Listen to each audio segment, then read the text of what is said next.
আসসালামু আলাইকুম, আমি রাসেল, গ্রেট ওয়াল স্টাডি অ্যাব্রোডের একজন প্রাউড মেম্বার। বর্তমান আমি চায়নার ইয়ানশান ইউনিভার্সিটিতে চাইনিজ গভর্নমেন্ট স্কলারশিপ নিয়ে পোস্ট গ্রেড করছি। আমরা গ্রেট ওয়াল স্টাডি অ্যাব্রোড 100% স্কলারশিপ সহকারে নামমাত্র ফির বিনিময়ে চায়নাতে স্টুডেন্ট ভিসা প্রসেসিং করে থাকি এবং স্কলারশিপ রিলেটেড প্রয়োজনীয় ইনফরমেশন শেয়ার করে থাকি।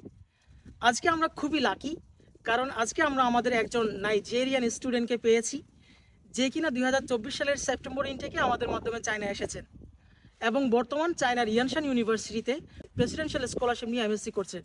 সো চলুন শুরু করা যাক। Hi Charity, Hi. how are you? You are I'm good. welcome. Thank you. Today we are very excited and we are lucky to have you here. Thank you so much. And I would like to ask you a few questions. Can I? Yes, please go ahead. Okay, thank you so much. So, what made you decide to study in China? I decided to study in China